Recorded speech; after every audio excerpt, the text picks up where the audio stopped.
ሰላም የተወደዳችሁ የቻናላችን ቤተሰቦች እንዴት ቆያችሁልን? በሴቶች ጥቃት ላይ ብዙ ጊዜ የሚነገሩ ነገሮች አሉ። ከጥቃት ባሻገር ደግሞ ያፈሩትን ንብረት እስከ መዝረፍም የሚደረስበት ሂደት እንዳለ ያየን እየተመለከተን ነው።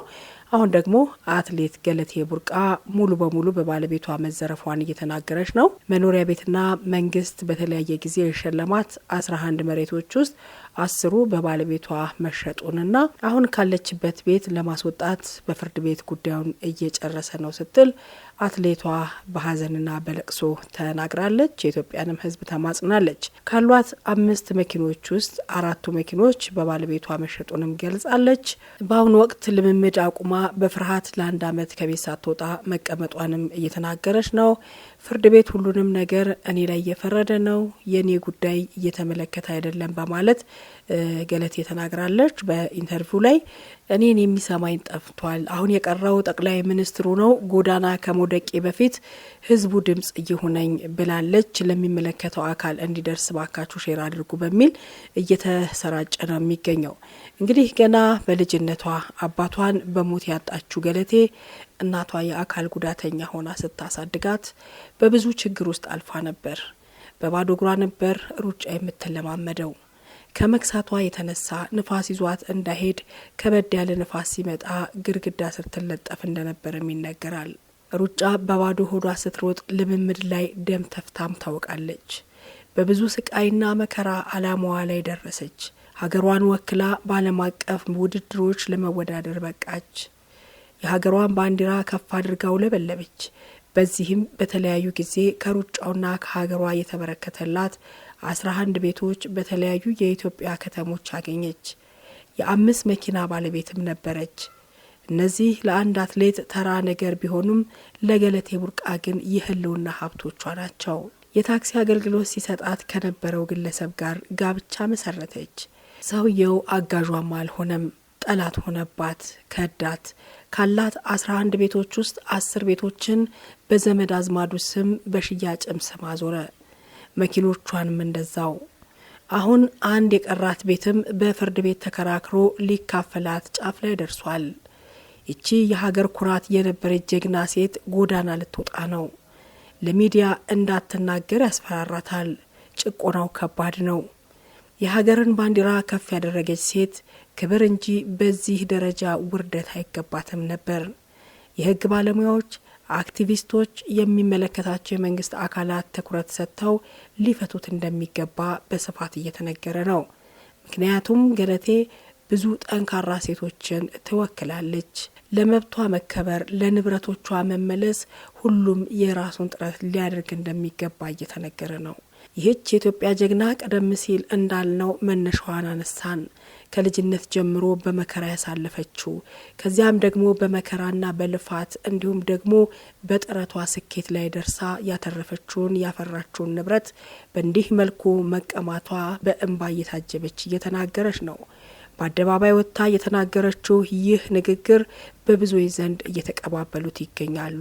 የኢትዮጵያ ሕዝብና ጠቅላይ ሚኒስትር ዶክተር አብይ አህመድ የኢትዮጵያን ባንዲራ በዓለም አደባባይ ከፍ ያረኩና በላብ ያገኘውትን ሀብት ስለሆነ ባለማወቅ በሴትነት እየተታለልኩ ስለሆነ ድረሱልኝ የሚል ጥሪ ያቀረበች ነው። ገለቴ ቡርቃ ይህንን ጉዳቷን ይፋ ያደረገችው በኢቲቪ አፋን ኦሮሞ ቴሌቪዥን ከሚቀርበው ገመዳ ሾው ጋር ቆይታ ባደረገችበት ጊዜ ነው።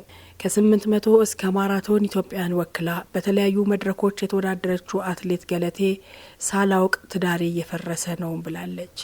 በሩጫ ባገኘሁት ገንዘብ ወደ ኢንቨስትመንት ልገባ ስል ችግር አጋጥሞኛል የምትለው አትሌቷ በባለቤቷ በ2009 ዓመተ ምህረት ከቤት ጠፍቶ 8 ወር ከቆየ በኋላ ፍርድ ቤት እንዳቀረባትና እስካሁን ክርክር ላይ እንዳሉ ትናገራለች። 9 ዓመታትን አብራ የቆየችው ባለቤቷ በ2009 ዓመተ ምህረት ለውድድር ከሀገር ውጭ ስትሄድ ከሸኛት በኋላ ውድድሯን ጨርሳ ስትመለስ ባዶ ቤት እንዳገኘች ገልጻለች። ፍለጋውን ጀምራ ለፖሊስ ስታስታውቅ ደውሎ ለምን ስሜን ታጠፊያለሽ? አርፈሽ የማትቀመጭ ከሆነ ገልሻለሁ እንዳላት የተናገረችው ገለቴ በ2010 ዓመተ ምህረት በእርሱ በኩል የክስ መጥሪያ እንደደረሳት ጠቅሳለች። ፍርድ ቤት ስትቀርብም ባለቤቷ ጋብቻው እንዲፈርስ እንደጠየቀ እሷ ደግሞ የተጋቡት በእምነት ተቋማት እንደሆነና እምነት ደግሞ ጋብቻ እንዲፈርስ እንደማይፈቅድ ጠቅሳ አላፈርስም እንዳለች ነገር ግን በጫና ጋብቻው እንደፈረሰ ትናገራለች። ከዚያ ቀደም የወሰደውን ውክልና ተጠቅሞ ያለውን ንብረቴን ሸጦ ስለነበር ጋብቻው ከፈረሰ በኋላ ንብረቴን ለማሳገድ ብንቀሳቀስም ከአንድ ቤት በስተቀር ሁሉም ስማቸው ዞሮ ነበር ያገኘው ትላለች አትሌት ገለቴ።